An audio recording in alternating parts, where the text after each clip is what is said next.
સ્વામિનારાયણ હરે.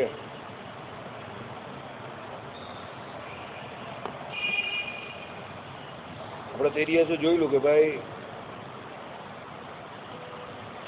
તૃતીય પ્રકરણના 26મા અધ્યાયમાં દેશ કાલ ક્રિયા ધ્યાનમ શાસ્ત્ર દીક્ષા તથા મનુઃ ઇત્યાદિ ગ્રંથથી કરાતા સત દેશ સતકાળ આદિકના લક્ષણ નિરૂપણના પ્રસંગમાં અષ્ટાંગ બ્રહ્મચર્ય કે વચન વડે સંતોનું નિરૂપણ કર્યું છે. તે આ સર્વ કલ્યાણના સાધનભૂત ધર્માધિચાર એ આખું વાંચેલું. એના પછી સત્સંગની પેટે સત્શાસ્ત્રની પ્રધાનતા. સત્શાસ્ત્ર કોને કહેવાય એ પણ આપણે જોયેલું. ભગવાનની જેમાં મુખ્યપણે વાત કરી એ સત્શાસ્ત્ર. ભગવાનના ગુણ, ભગવાનનો મહિમા કયો એ સત્શાસ્ત્ર. ભગવાનના ચરિત્ર, એની જોડે ભગવત ભક્તોના ચરિત્રો એ સત્શાસ્ત્ર. પરંતુ ભગવાન તો એક જ ઉપાસ્યપણે બતાવેલો એ સત્શાસ્ત્ર. બરાબર. એટલે એ સત્શાસ્ત્રની ઓળખાણ એટલે શું? સત્શાસ્ત્રનું લક્ષણ દ્વિતીય પ્રકરણના પ્રથમ અધ્યાયમાં ઇત્યાદિથી આપણ નિશ્રેયસના સાધનોના ઉપકરણ નિરૂપણમાં અંતર્ગત થાય છે. પંચમ પ્રકરણના 56 અધ્યાયને આરંભીને 10 અધ્યાય વડે સાંગ યોગનું નિરૂપણ કર્યું છે. બરાબર. યોગનું નિરૂપણ આપણે ત્યાં કરેલું છે. આપણે ત્યાં અત્યારે ભલે યોગ તમને એટલો પ્રેક્ટિકલી દેખાય નહીં, પણ શ્રીજી મહારાજે યોગનું નિરૂપણ ઘણી બધી જગ્યા પર કરેલું છે. જો આમાં લખ્યું તે પ્રમાણે 10 અધ્યાય સુધી એ યોગનું નિરૂપણ કરેલું છે. વચનામૃતની અંદર પણ ઘણી બધી જગ્યા પર ભગવાને યોગની વાત કરેલી છે. બીજા આપણા સંપ્રદાયના ગ્રંથો જેવા કે હરિદિગ્વિજય, એમાં પણ યોગ સાધીને ભગવાનની ઉપાસના કરીને મનને જીતીને ઉપાસના કરવાની વાત કરેલી છે. પછી બીજો આપણો કયો ગ્રંથ કયો? શિક્ષાપતિ હર્ષદીપિકામાં પણ યોગની વાત કરેલી છે. પછી આમાં સત્સંગી જીવનમાં શરૂઆતમાં ગોપાળ યોગી પાસે ભગવાન જે યોગ ભણ્યા એની વાત કરેલી છે. પછી ભગવાને જ્યારે એમ કહે કે ધર્મદેવ જોડે પણ સંવાદની અંદર ઘણી જગ્યા પર યોગની વાત કરેલી છે. એટલે યોગ પણ ભગવાને આપણા સંપ્રદાયમાં મુખ્યપણે સ્વીકાર કરેલો છે. એવું નહીં કે યોગને નથી સ્વીકાર્યો. અને આપણે ત્યાં ગોપાળાનંદ સ્વામી બહુ મોટા યોગી હતા, અને ભગવાન શ્રી હરિ તો પોતે સાક્ષાત યોગેશ્વર શ્રી કૃષ્ણ જ હતા. એટલે કહેવાનો ટૂંકમાં સાર એવો છે કે ભાઈ લોકો ભલે એવું કહે કે ભાઈ અત્યારે આપણા સંપ્રદાયમાં યોગનું કંઈ નામ નિશાન નથી, પણ 200 વર્ષ પહેલાં જ્યારે સંપ્રદાયની સ્થાપના થયેલી ત્યારે યોગ મુખ્યપણે હતો આ સંપ્રદાયમાં. એ તો કાળે કરીને એવા યોગ સિદ્ધ પુરુષો આપણી પાસે અત્યારે કોઈ છે નહીં. એટલે યોગ પરંપરા આપણી શું છે? છિન્ન ભિન્ન થઈ ગઈ છે. બાકી આપણે જો એ યોગ પરંપરાને જાળવી રાખી હોત તો એ રહે. જેમ આપણે શાસ્ત્ર પરંપરા ભૂલી ગયા, આપણાથી જેટલા બીજા છૂટા પડ્યા એ બધા આચાર્ય પરંપરા ભૂલી ગયા. બરાબર. હવે ખાલી એક મંદિરોની પરંપરા રહેલી છે, સમજો. એમાં પણ બધા બહુ દખા છે. કોઈ કહે કે આટલા મંદિરને, કોઈ કહે કે તે મંદિરને. મંદિર બને છે તો પછી એની અંદરની મૂર્તિમાં દખા છે કે બધા દખાઓ તો ઘૂસી જ ગયા છે. બરાબર. કેમ? ઓરિજિનલ શ્રીજી મહારાજના સિદ્ધાંતની બહાર જઈને બધા મનમુખી વાત કરે એટલે આ બધા દખાઓ થાય છે. બાકી શ્રીજી મહારાજ જેટલું કહી ગયા એ પ્રમાણે વર્તે તો કોઈ દખા થાય જ નહીં. બરાબર. એટલે મહારાજના 3 સંકલ્પમાં 3માં દૂષણ ઘૂસી ગયા. પહેલો જે મહારાજનો સંકલ્પ શું હતો? મંદિરોની સ્થાપના કરવાની. બરાબર. મુખ્ય મંદિરમાં ભગવાને લક્ષ્મીનારાયણ દેવ તો અત્યારે ઘણી બધી જગ્યા પર ભગવાને કહેલા એવી કોઈ મૂર્તિ જ નહીં. એકલા હરિકૃષ્ણ મહારાજની મૂર્તિ, બીજું કંઈ મળે જ નહીં. બરાબર. એટલે મંદિરોની રચનામાં પહેલી ઘાલમેલ ચાલુ થઈ ગઈ. બીજી આચાર્યોમાં. તો આચાર્યમાં જેટલા બી અમદાવાદને વડતાલ ગાદીની બહાર છે એ બધાને કોઈને આચાર્ય મન માનવા જ નથી. અમુક ધર્મકુળ શબ્દનો અર્થ ખોટો કરે છે. અમુક ખાલી આચાર્યને પોતાના સ્વાર્થ માટે ઉપયોગ કરે છે કે ભાઈ પોતાના સંસ્થાનું નામ જે છે એ આચાર્યના નામથી ચાલુ રહે એમને. મને પોતાના જે કોઈ એમ કહે કે નવી પેઢી હોય તે એમ કહે કે આચાર્ય દીક્ષા આપતા રહે તો એ ચાલુ ને ચાલુ રહે. એટલા માટે ખાલી નામ માટે જેમ પ્રેસિડેન્ટ ઓફ ઇન્ડિયા હોય એ પ્રમાણે આચાર્યના નામનો ખાલી ઉપયોગ થાય છે. એટલે આચાર્યને કોઈ અંદરથી માનતું નથી. બરાબર. એવી એક પરિસ્થિતિ અત્યારે સંપ્રદાયમાં સર્જાયેલી છે. એટલે ભગવાનના બીજા સંકલ્પનો પણ બધા જાહેરમાં જ એમ કે અનાદર કરી રહેલા છે. ત્રીજો સંકલ્પ સત્શાસ્ત્ર. શાસ્ત્રમાં પણ બધાએ પોતપોતાના હિસાબે ચેડા ચાલુ કરી નાખ્યા. મુખ્ય શાસ્ત્રને કોળાને મૂકીને બધા વાતુને પ્રમાણમાં મૂકી દીધી બધા. અને જ્યાં જાઓ ત્યાં બધા શાસ્ત્રો તરીકે વાતુને જ માનતા થઈ ગયા. એકલા આપણા શું કહેવાય હરિમંદિરમાં નહીં, મુખ્ય મંદિરોમાં પણ વાતુની કથા ચાલુ થઈ ગઈ. જે વાતુની કોઈ કથા કરવા લાયક છે જ નહીં. વાતુ એટલે કેવું કે એકદમ નાનામાં નાના ગામડામાં તમે જાઓ ને કોઈને કંઈ ખબર ન પડતી હોય ત્યાં વાતુ વંચાતી હતી. તે વાતુ હવે બધા શહેરોમાં આવી ગઈ. પેલું કહીને ગામડાવાળા શહેરવાળાને ભણાવતા થઈ ગયા. બરાબર. એટલે જે આપણું વડતાલ જે છોટી કાશી કહેવાતી હતી અને જ્યાં એમ કે શાસ્ત્રાર્થ થાય એવી મોટી જગ્યા હતી, અને ત્યાં એમ કે જે સત્શાસ્ત્રો કેવું બ્રહ્મસૂત્ર ભાષ્ય કે ગીતા ભાષ્ય કે પ્રસ્થાન ત્રયી કે પ્રસ્થાન ચતુષ્ટય સુધી લોકો પહોંચી જાય વેદાંત ભણીને, એ પરિસ્થિતિ જ્યાં હતી. અને રામાનુજ વેદાંતનો સૌથી મોટો અખાડો જો કહેવાય એ સમય પર 200 વર્ષ પહેલાં તો આપણા સંપ્રદાયમાં હતો, એને મૂકીને આપણે ત્યાં બધા વાતો પાછળ ગાંડા થઈ ગયા. બરાબર. એટલે એનું કારણ એક જ છે કે આ ભગવાનની પોતાની ઈચ્છા એવી છે કે ભાઈ કાળે કરીને ભગવાન પોતે જ એવું વાતાવરણ કરે કે ભગવાન સુધી પહોંચનારા જીવ જે હોય તે મુમુક્ષુ જ પહોંચી શકે. અને બીજા જે આવા હોય કે જે ભગવાને કરેલા સિદ્ધાંતમાં અવળચંદાઈ કરીને પોતાનું મેળવીને પીરસવા જાય, એ તો ભગવાનનો છે જ નહીં કોઈ કાળે. બરાબર. એટલે પછી એને કુબુદ્ધિએ કરીને એ પોતે જ ભગવાનથી વિરુદ્ધ કાર્ય કરે, સંપ્રદાયથી વિરુદ્ધ કાર્ય કરે, અને પછી એ ભગવાનથી ધીરે ધીરે દૂર જ થતો થઈ જાય. એટલે એમાં આપણે કંઈ કરવાનું નહીં. અને એવો બહુ બહોળો વિભાગ છે. આવો કંઈ બહોળો વિભાગ એટલે સંપ્રદાયમાં પણ નહીં, આખા ઇન્ટરનેશનલી બધે ધર્મમાં જેટલો અધર્મ અને ધર્મમાં જેટલી છૂટછાટ લેવાય છે અને ધર્મમાં જેટલા કળિયુગનું વ્યાપકપણું છે એવું બીજે કશે શોધવું પણ અઘરું પડે. બરાબર. એટલે ધર્મમાં સૌથી વધારે દૂષણ એટલા માટે છે કે ધર્મના નામ પર સૌથી વધારે પાખંડ ચાલે છે. સમજો, આપણે ત્યાં નહીં, દરેક જગ્યા પર એટલું. આપણે આપણા સંપ્રદાયની વાત નહીં કરતા, દરેક જગ્યા પર એવું છે. બીજું એકલું હિન્દુ સંસ્કૃતિમાં છે એવું પણ નથી, દરેકમાં એવું છે. સમજો. એટલે આ એક ભગવાનની માયાનું કાર્ય છે. એટલે જે સત્પુરુષ હોય, જે ભગવત ભક્ત હોય, એને એ પ્રમાણે ભગવાનની આજ્ઞા શું છે એને માનીને, એને ઓળખીને એ પ્રમાણે વર્તવાનો પ્રયત્ન કરવો. ભગવાનની વિરુદ્ધ જવાનો પ્રયત્ન કરવો નહીં. બરાબર. ચાલો, તો એનું નિશ્રેયસતા એટલે 10 અધ્યાય સુધી યોગની વાત કરી છે. યોગની આત્મા પરમાત્માના ધ્યાનમાં અત્યંત અપેક્ષા હોવાથી મોક્ષ ઉપાયના ઉપકરણના નિરૂપણ રૂપ હોવાથી આનું નિરૂપણ નિશ્રેયસના ઉપકરણ નિરૂપણની સાથે એક વાક્યતાને પામે છે. આવી યોગની શું છે? બહુ મોટું ઉપકરણ છે, સાધન છે કે એમાં નિશ્રેયસનું એટલે કલ્યાણ કરવાનું ભગવાનનું, અને પરમાત્મા અને આત્મા એટલે ભગવાન અને આત્મા.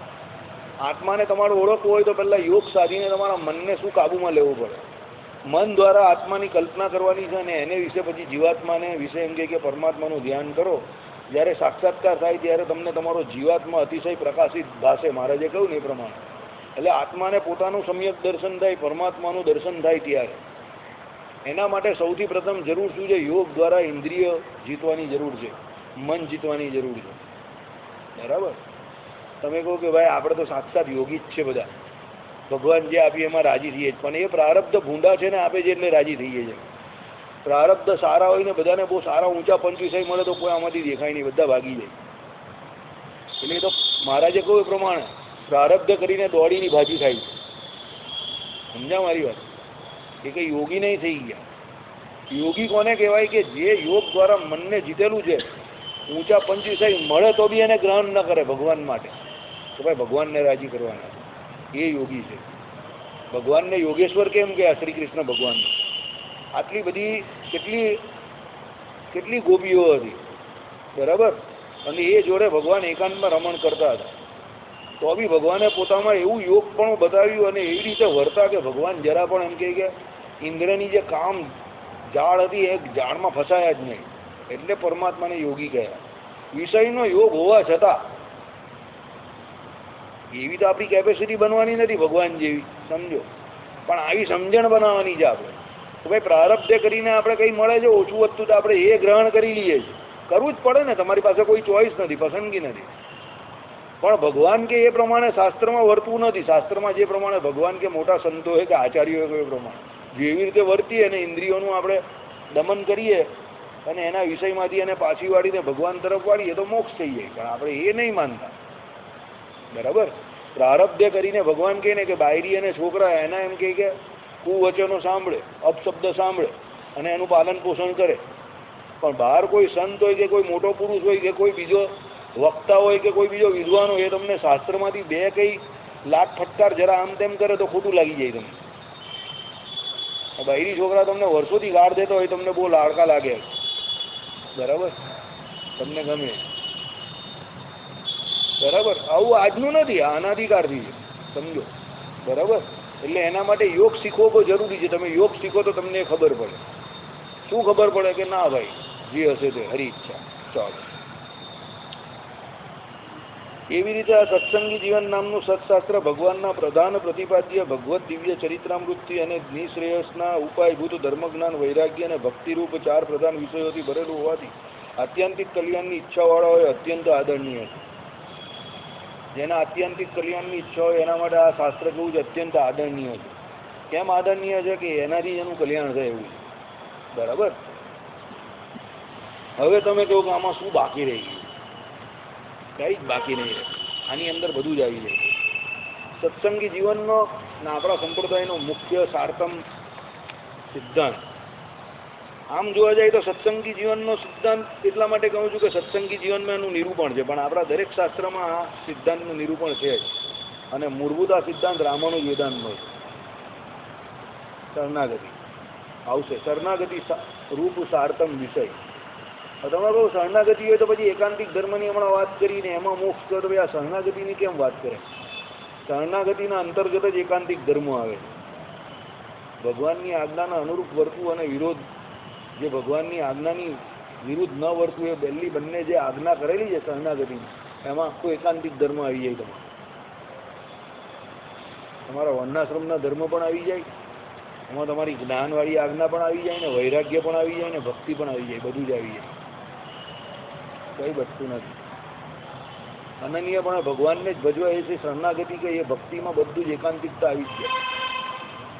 એટલે તમે આશરો કેવું, કે પછી નિશ્ચય કેવું, કે પછી અતિશય તીવ્ર શ્રદ્ધા કેવું, કે પછી તમે એની એકાંતિક ભક્તિ કેવું, કે પછી તમે એને શરણાગતિ કેવું, પછી તમે એને પ્રપન્ન કેવું. બરાબર.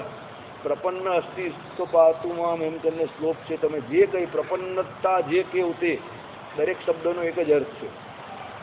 પેલો કંઈક આશરામાં પોલ છે કે આ કે એ શરણાગતિમાં જ છે. બરાબર. એટલે બધી વાત જે છે તે એક મુખ્ય વિષયના અંતર્ગત બધું આવે છે, કે મોક્ષ નામનો મુખ્ય વિષય. અને એના માટે આટલા મોટા શાસ્ત્રની રચના કરી. બીજો કોઈ મુખ્ય વિષય આમાં છે નહીં, મને એવું લાગે છે. હવે હું તમને બહુ પર્સનલ વાત કરું. આ યોગવાળી વાત છે ને, એને બીજા કોઈ માણસ આટલું બધું ધ્યાન નહીં આપતા. મને પોતાને જ્યારે પણ યોગવાળી વાત વચનામૃતમાં પણ ટૂંકી સાર જેવી આવે કે બીજા આવે ને, તો મને પોતાને એવું થતું કે આ યોગ કશે ને કશે તો કામનો હશે, ભલે કોઈ વાત કરતું હોય કે ના કરતું હોય. મને નહીં ખબર હતી. તમને ભગવાનને ઓળખીને કહું કે સત્સંગી જીવનમાં 10 અધ્યાય યોગના છે. મેં વાંચેલું છે સત્સંગી જીવન તો 2002ની સાલમાં, એટલે 15 વર્ષ થવા આવ્યા, અત્યારે 14 વર્ષ થઈ ગયા. મને યાદ જ નહીં. 10 અધ્યાય છે એ પણ મને યાદ નહીં. વિચાર કરો. તો મને એટલો વિશ્વાસ હતો ખરો કે આ યોગનું ગમે તે હિસાબે કોઈને કોઈ મોટો રોલ આપણા સંપ્રદાયમાં છે. ભલે એ ગાયબ થઈ ગયું અત્યારે. આ સાહેબ જોડે મેં વાત કરેલી આ બાબત. અત્યારે છે ને આપણે કોઈ એવો મળતો નથી, પણ આનો રોલ તો છે જ મોટામાં મોટો. કોઈ એવો પ્રખર યોગી મળી જાય તો આપણું કામ થઈ જાય. અત્યારે પણ થઈ જાય. આ વિષયો જીતવાની આટલી બહુ જે મહેનત મશક્કત પડે ના પડે. બરાબર. એકચ્યુઅલ વસ્તુ રામદેવજી જે આપણા શરીરને એના માટે જે કરાવે છે ને, એના કરતાં મનને જીતવાના આસનો કરાવે ને જાહેરમાં, તો વધારે મજા આવે. આ એકલું શરીર પાછળ આવે, છેલ્લે શરીર તો નાશ જ પામવાનું જ ને. એની પાછળ આટલો બધો સમય કાઢવો, દેશ અને શરીર એની બહાર નીકળવું જોઈએ યાર. એટલે તો દેહાભિમાન જ થાય ને. એટલે એના તો વ્યાપારી છે. અમુક બહુ મોટા જે સારા વક્તા છે તે ના પાડે છે પછી કે ભાઈ હવે દેહને ક્યાં સુધી તમે સાચવશો. હવે એ અહીંયા આવેલો છે તો પડવાનો તો છે જ ને. એનું કારણ ભગવાને કંઈ ને કંઈ તો બનાવવું જ પડશે. પછી તમે ગમે એટલો નહીં પાડતા. ભાઈ શરીરને સારું રાખવાનું કહ્યું છે શાસ્ત્રમાં પણ. તો પછી હવે આખો દિવસ શરીર પણ નહીં કરવાનું. દેહાભિમાન તો ત્યાગ જ કરવાનો જ પાછું. અને શરીરને ત્યાગ કરવા માટે પરમાત્માએ કંઈ ને કંઈ નિમિત્ત તો બનાવી જશે ને. ભગવાને પોતે પણ જુવાર હતો તો સ્વીકાર તો કરેલો જ ને. એટલે તમે આમ વસ્તુતા જોવા જાવ તો છેલ્લે તો બધું સરવાળે મીંડા જેવું જ છે. બરાબર. આપણે કોઈના વિરોધી નથી. કરવો જોઈએ યોગ. અને સ્વાસ્થ્ય સારું રહેતું હોય તો સારી જ વાત છે, લાંબી ઉંમર સુધી. એમાં ના કંઈ નથી. પણ ભગવાન કંઈ ને કંઈ કારણ તો બનાવવાના જ છે છેલ્લે, સમજો. બરાબર. એટલે એટલું બધું દેહ પાછળ પડવા જેવું નથી. એટલું જો આત્મા પાછળ પડે અને યોગ સાધીને એ યોગ દ્વારા જો પરમાત્મા પ્રાપ્તિ થઈ જાય આને આ શરીરે, તો એ સૌથી ઉત્કૃષ્ટ કાર્ય છે. શરીરને સાચવવું એના કરતાં ભગવાનને પકડી લેવા વધારે ઉત્કૃષ્ટ કાર્ય છે દેહ છતે જ. મારો અંગત અભિપ્રાય એવો છે. જો તમારો સારું શરીર હોય અને યુવા અવસ્થામાં જ તમને કે ભાઈ 50, 52, 55ની અવસ્થામાં જો ભગવત સાક્ષાત્કાર થઈ જાય તો આ શરીરે કરીને જે કામ કરવાનું એ થઈ ગયું, સમજો. પછી ભલે 60 વર્ષે દેહ છોડે કે 80 વર્ષે છોડે, એની કંઈ બહુ મોટી વાત નથી. પણ પછી 80 વર્ષ સુધી એકદમ સારો હોય ને યોગ કરતો હોય ને ફળિયામાં આમ કેમ છો ને તેમ કેમ છો એમ કરીને લટાર માર્યા કરતો હોય ને પોતાના જીવાત્માના રૂડા માટે કંઈ જ નહીં કરતો હોય, તો એ દેહ સારો રાખીને કંઈ બહુ મોટો ફાયદો નથી વિશેષ એમ. બંનેની કમ્પેરિઝન કરો, જરા સરખામણી કરો એમ. દેહ સારો હોય ને ભગવત ભજન થતું હોય તો બરાબર છે, સમજો. તો બી મહારાજે તેનો ગુણ લેવાની ના જ પાડી. ભાઈ ઇન્દ્રિય અંતકરણ ભલે ભજન કરે છે પણ એનો ગુણ તો લેવાનો નથી, કારણ કે એનો વિશ્વાસ કરવા જેવો નથી, ગમે ત્યારે પાડી નાખે, સમજો. પણ શ્રેષ્ઠ કાર્ય તો આ દેહ કરીને ભગવત પ્રાપ્તિ થાય એ જ છે, તો એના માટે જ જીવે પ્રયત્ન કરવો જોઈએ. દેહાભિમાન વધે એવું કાર્ય ન જ કરવું જોઈએ. બરાબર. ચાલો શરણાગતિની વાત કરીએ. હવે આ સત્સંગી જીવનનો કોઈ સારતમ વિષય જે અતિ ગૂઢ હોવાથી શુદ્ધ સંપ્રદાયથી સમજી શકાય એવો છે, તેનું નિરૂપણ હવે કરવું છે. શુદ્ધ સંપ્રદાયથી જ સમજી શકાય એ વાત એકદમ સાચી છે. એટલે સંપ્રદાયથી જેટલા લોકો આ ઉદ્ધવ સંપ્રદાયથી બહાર ગયા છે, કે જે ઉદ્ધવ સંપ્રદાયના સિદ્ધાંતની વિરુદ્ધ વાત કરે છે, એને આ શરણાગતિનો પહેલા અધિકાર નથી. અને જેને શરણાગતિનો અધિકાર નથી એને મોક્ષનો અધિકાર નથી.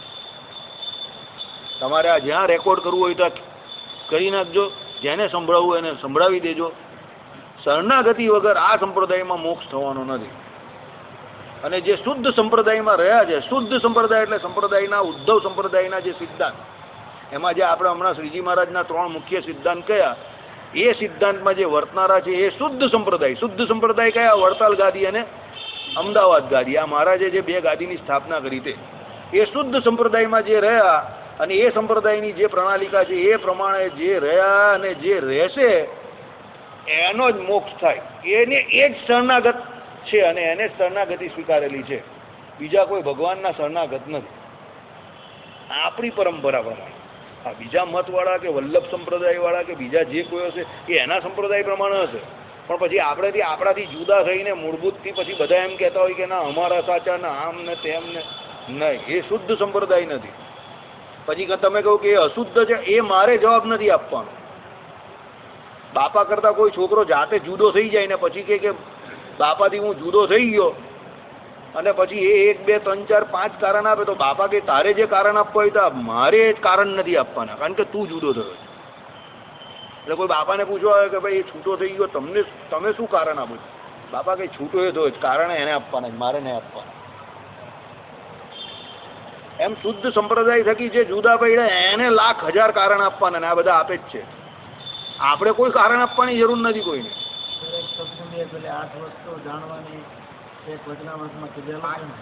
વડતાલના વચનામૃતમાં 5, વડતાલના 18માં 5 વાત જાણવાની કઈ ને, એ શુદ્ધ સંપ્રદાય, ઉદ્ધવ સંપ્રદાયની વાત, એ શુદ્ધ સંપ્રદાય.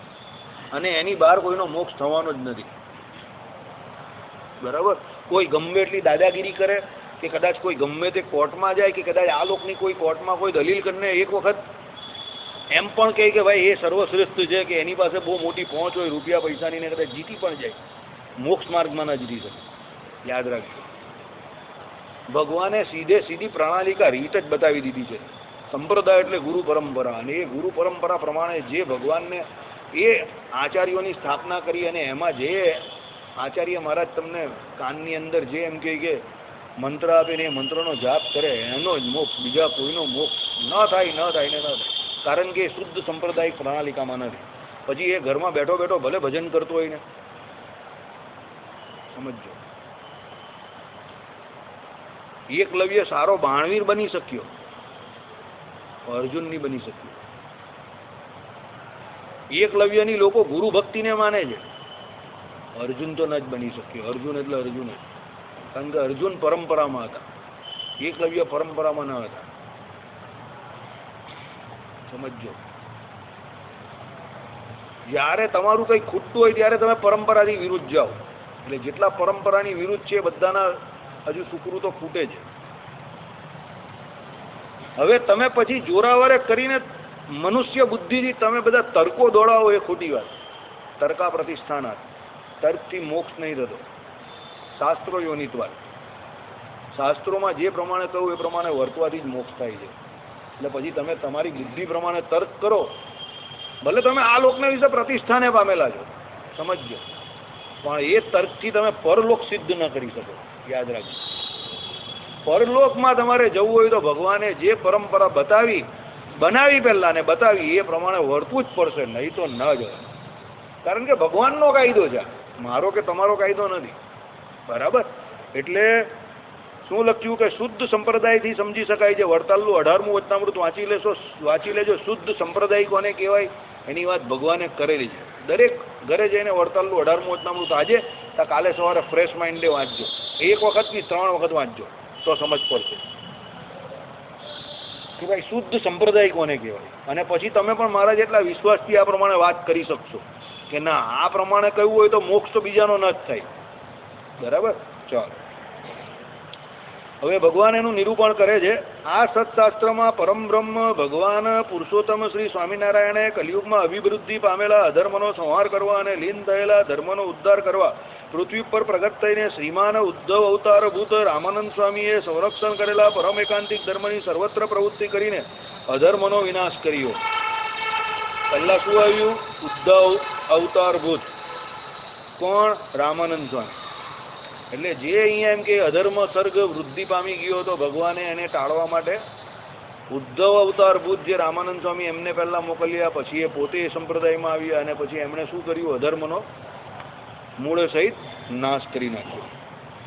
એટલું જ સારથી ભગવાનનું ચરિત્ર જણાય છે. એટલે ભગવાનનો આ સાર છે. ચરિત્રમાં ભગવાનના સારમાં સાર વસ્તુ આ છે. તે તો ભગવાનનું પરમહાર્દ એટલે સારતમ, જેની અપેક્ષાએ બીજું કોઈ શ્રેષ્ઠ ન હોય તે ધર્મનો બોધ આપવામાં છે તે સ્પષ્ટ સમજાય છે. સારતમ ધર્મ તો ઉદ્ધવ સંપ્રદાય સિદ્ધ છે, જેને એકાંતિક ધર્મ કહે છે. આગળ જે આવ્યું એ જ આવશે પાછળ. આખા સંપ્રદાયનો સૌથી મોટો સાર શું છે? એકાંતિક ધર્મ છે. બરાબર. બીજું કંઈ નથી. આગળ જઈએ. એમ કેમ? તો હવે તેનું ઉપપાદન થાય છે. હવે એનું ઉપપાદન કરે છે, સમજાવે છે કે ભાઈ એકાંતિક ધર્મને જ કેમ આખા સંપ્રદાયના મૂળભૂતપણે કે મૂળપણે કે મોક્ષના અસાધારણ કારણ તરીકે ભગવાને કહ્યો. હવે એનું કારણ કહે છે. બરાબર. એમ કેમ? તો એનું ઉત્પાદન થાય છે. વેદાદી વિધિએ બોધ કરેલા ધર્મો હજારો હજાર છે. વેદોમાં જે વિધિ નિષેધ કયા એ બધા કેટલા હજારો હજાર છે. તેમાં અસાર, સાર, સારતર અને સારતમ એવો વિવેક તો કોઈ વિમર્શક બુદ્ધિશાળી તત્વજ્ઞાનીને જ થાય. બહુ ઊંચી વાત કરી. એમાં અસાર શું છે? એટલે જે ત્યાજ્ય છે એ શું છે? સાર શું છે? એટલે કયું ગ્રાહ્ય છે? ગ્રાહ્યમાં બાજુ સારતર એટલે એનાથી પણ સારું, સારમાં સાર. અને સારતમ એટલે સૌથી ઉત્તમ એ શું છે? ગ્રહણ કરવા યોગ્ય. એ તો કોને ખબર પડે? કોઈ વિમર્શક બુદ્ધિશાળી તત્વજ્ઞાનીને જ ખબર પડે. આપણે વિમર્શક નથી તો પણ ખબર પડી ગઈ કે વેદોમાં સારતમ શું છે? પરમાત્મા પુરુષોત્તમ નારાયણની ઉપાસના. બીજા જે કોઈ દેવોને સારતર પણ એમાં કયા હોય એ બધાથી શ્રેષ્ઠ કોણ છે? સારતમ એવા ભગવાન. એ ભગવાન કયા? શ્રી કૃષ્ણ પુરુષોત્તમ નારાયણ. બરાબર. આપણે વેદ જોયા નથી પણ એમાં સારતમ વસ્તુ કઈ છે ખબર પડી ગઈ. પરમાત્મા ઉત્તમ.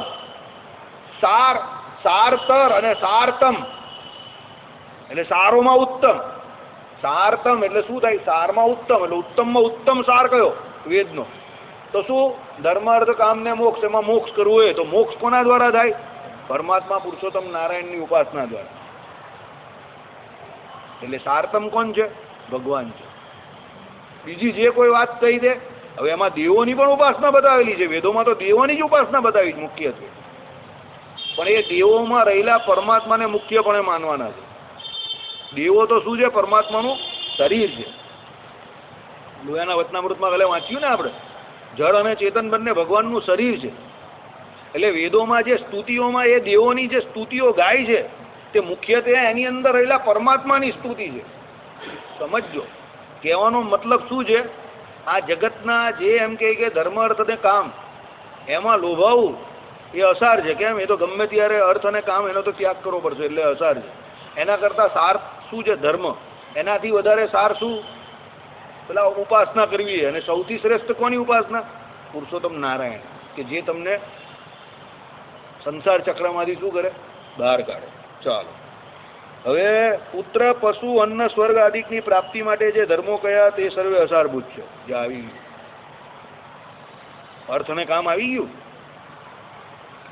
વાત કરીને હમણાં છે. બરાબર.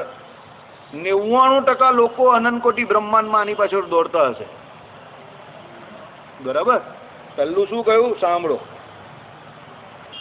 પુત્ર, બધાને છોકરા જોઈએ છે, ના આવે તો પૂનમ ભરવા ચાલ્યા જાય, ઊભી પૂનમ, બેઠી પૂનમ, સૂતી પૂનમ, બરાબર, આખી પૂનમ, અડધી પૂનમ, પોણી પૂનમ, બરાબર, લાઈન લગાડી દીધી વડતાલમાં લક્ષ્મીનારાયણ દેવ પાસે, પુત્ર જોઈએ છે, પુત્ર જોઈએ છે, પુત્ર જોઈએ છે, બરાબર. પશુ, તો પશુની જગ્યા પર વાહનની જગ્યાએ આવી ગયા.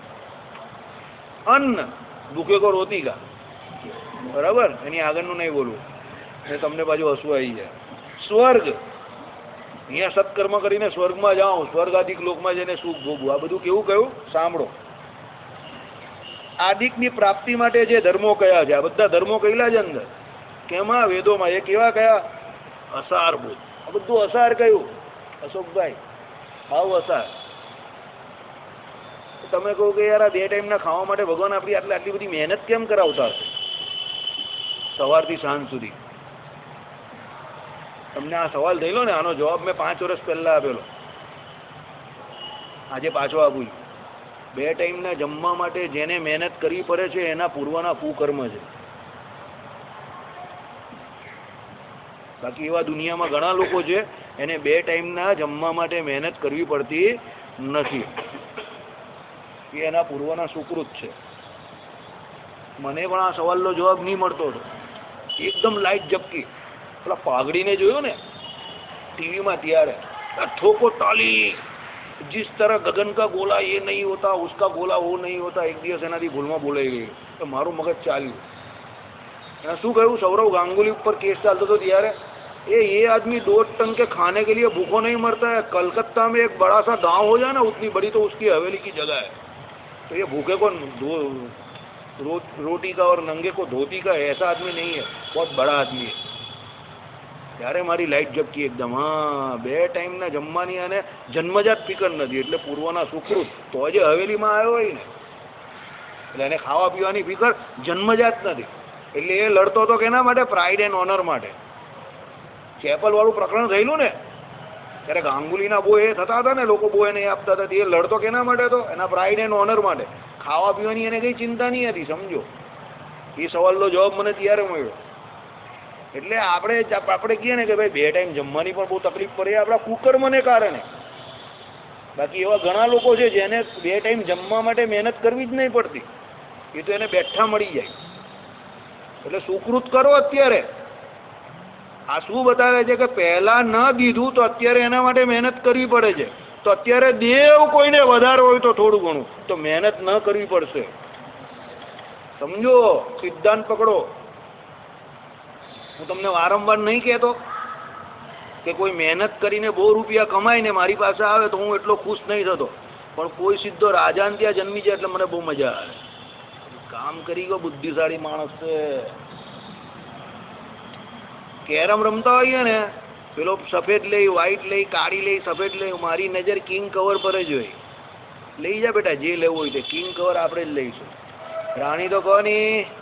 પપ્પાની. બરાબર. એવી રીતે કે ભાઈ ભાગ્યશાળી બનો.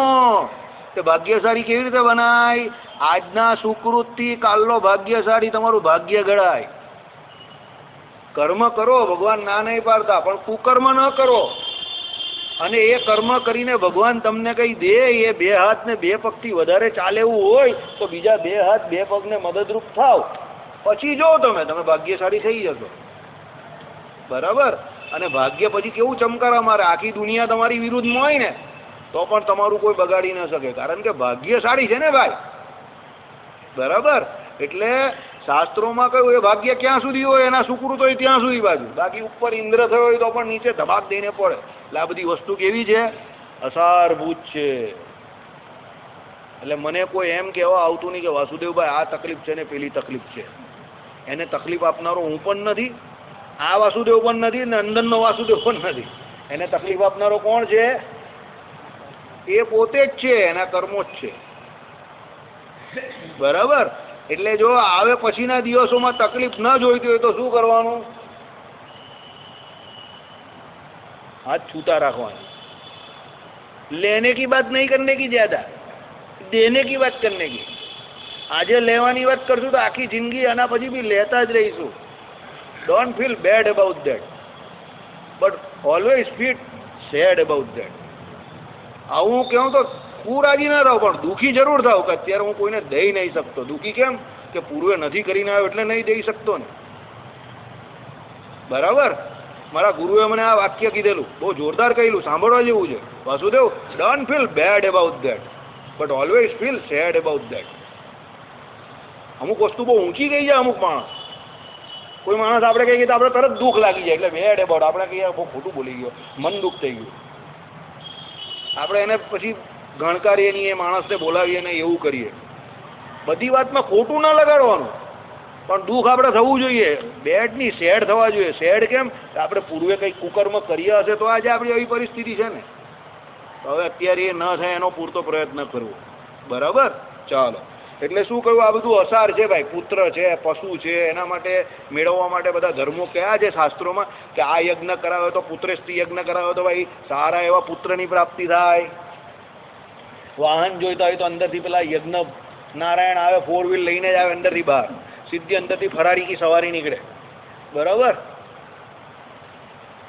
સમજ્યા? પણ એવો યજ્ઞ કરાવવો પડે તમારે. અંદરથી વાહન પણ બહાર આવે. તમને એટલી શ્રદ્ધા જોઈએ પહેલા, એટલે સીધી ફરારી કી સવારી. બરાબર. પહેલા પશુ નીકળતા હતા, ગૌ નીકળતી હતી, અને એ ગવે કરીને બધા સુખી થતા હતા. સાંભળી જ ને તમે બધી વાર્તાઓ પુરાણોમાં કે ગાય આપી અને ગાયે બધું એમ કે સુખી સુખ કરી નાખ્યું. કેવી હતી? મન વાંચિત ફળને આપનારી હતી. બરાબર. કપિલા ગાય, કામધેનુ ગાય, સુરભી ગાય, આ બધા નામ બહુ ફેમસ છે. તમે કંઈ વાંચ્યું હોય તો તમને ખબર હોય પાછી, પણ તમે તો બધા કસમ ખાઈને આવેલા છે કે ભાઈ આ જન્મમાં એક પેલી બાયરી, 2 છોકરા, એક આ નોકરી, એક આ ઘર, એક પેલી પાડીના 2-4 મારા મિત્ર, એક ઘરની આજુબાજુના ઓટલાવાળા 2-4, એક આ કારખાનું અને એક આ મંદિરના પોટા કે આ બીજા 2-3. એની બહાર અમે નથી જવાના. તમારે જે કહેવું હોય તો કહી દઉં ને જે કરવું હોય તો કરો. અમે આમાં જ જિંદગી જીવેલા જ ને આમાંથી બહાર નીકળી જવાના નથી. બસ, હમ નહીં સુધરેંગે, હમ इसके બહાર નહીં નીકળેંગે.